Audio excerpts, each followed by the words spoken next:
Okay, so, and I'm going to introduce you as Rhonda Blanford Green, the commissioner of the Colorado High School Sports Association. Right? Did I say that right? Yeah, no, athletic or activities I know. I association. always get. I'll just say CHASA. Okay, that's the easiest. It's Yes. always easier. Okay, here we go. In three, two. Rhonda Blanford Green, the commissioner of CHASA, joining us now. A lot of complications, and I know a lot of things that your office and you are dealing with right now with high school athletes. Tell me about that. Well, as you know, we're making decisions daily, hourly, based on the information that we're being given from our leaders in different chairs, right, from the national level to the state level. So the difficulty is disseminating how much and information to give to the schools so that they're not on this roller coaster ride. And then also, obviously, the most difficult decisions we're making are those that are impacting our kids in our school communities. It's just been, I mean, everybody keeps using, we're all using words, right, that we haven't used: unprecedented, pandemic, all of these things. But at the end of the day, it doesn't change how we're feeling and dealing with the emotions of having to make these decisions, even though we know they're in the best interest of our kids and schools, communities, and the safety of even our staffs. Well, I know, like most schools and organizations like yours, you're making decisions day by day. This most recent decision you made was to push things out. Is it April 18th? In that, Yes. what's the next step going to be? I mean, do you anticipate that you'll have to push that out even more? Well, again, I'm sending a memo out to our membership today, and we're all in a waiting pattern. Whether that's ski slopes, whether that's restaurants, whether I mean we're just a small part of the decision making that's going on outside of the world of athletics and activities for high schools, right? People are talking about education. We are an extension of the classroom, and so I try to be mindful of making predictions because a week ago I was making some and then they changed rapidly, right? And so I tell everybody everything we're doing is incremental based on the information that's being fed to us. And so there's that level of patience. And I know in athletics and activities, we kind of want those hard decisions and those answers. And I'm just asking everybody to be patient and know that we're going to make the best decisions we can, not knee jerking, to give our kids this experience and our schools and our coaches these experiences if we can, but not at the expense of the safety and well being of our of all the people we're responsible for protecting during this unprecedented time. Let's talk about how many people this affects. What is your membership like?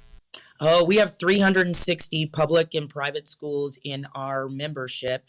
We probably serve over 280,000 students in music and student leadership. I know people think of CHASA as a sports organization, but we really are an activities association. Our highest participation is in the music areas, and to have to really cancel our music this last decision that went out because it's not because we put athletics over activities. Our music festivals are in the month of April. And if we're looking at even just the 30-day ban, we're already midway into April. And if we look at what the CDC has said, that we should be looking at 8 weeks out, we're already into May 10th. And so we don't want to leave those kids hanging when we know may not even be back in schools by that time. So these tough decisions are about not having people hang on to something that we know is not going to happen. Yeah. Let's talk about you were an athlete, a world class athlete, and you know the impact of this. Like you work your whole life. I think of these seniors in high school. I have a college athlete, a daughter, but you look at that senior year and you go, we're going to get the championship this year. I'm going to be all state this year. Like that's so much of a focus outside of academics being important too. But what's going through the minds of these kids? Well, and thank you for saying that. We have been, our staff have been CHASA participants.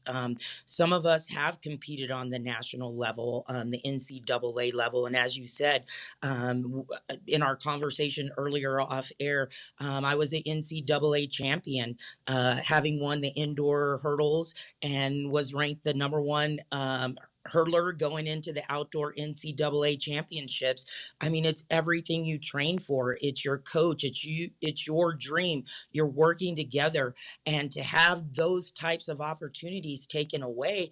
I mean, we sit here with those kind of emotional feelings, knowing what those experiences have done and for us, and then knowing that some of the decisions we make, and it's not, I see on social media, you took this away from our kids, or you did this, and I have to put that into perspective, that it is part of what the parents dream is, as well as the students. But again, we have to embrace that emotion, but then make the right decisions on behalf of the safety and well-being of everybody that's going to be involved in those athletics and activities, where the experts tell us that social gathering and social distancing is what we need to do. So yes, we feel it at a different level at our office, because it isn't some bureaucratic organization that's saying, no, this can't happen. We're emotionally tied to our school communities and everything that we do on a daily basis. Let's talk about suggestions you would have as the commissioner, as a former athlete. You have a different perspective on all of this. You were a hurdler. You couldn't just go to your basement and practice and train. What advice do you have for these thousands of students who are just either trying to stay in shape or trying to stay in their sport? Maybe they want to play in college. What would you tell them? I would tell them, first of all, I guess if I'm talking about just training in general, is that our students are the most creative, right? Right? It's adults that put sometimes barriers in the way of looking at it from a bigger picture, from that 30-foot vision, right? And I think our kids will find ways to stay in shape. I think they will find ways to, someone said earlier, like, champions find a way to rise above adversity.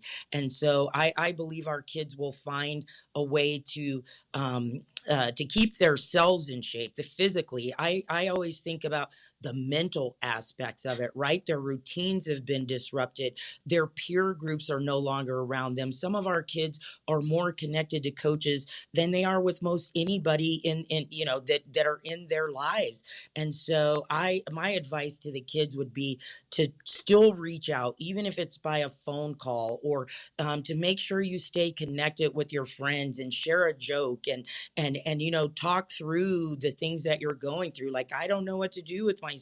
How do I do this? And I think as long as that connection is there with their peers, the mental aspect of it, to me, is keeping yourself healthy in those ways. Yeah, great advice. Thanks so much for your time this morning. Good luck.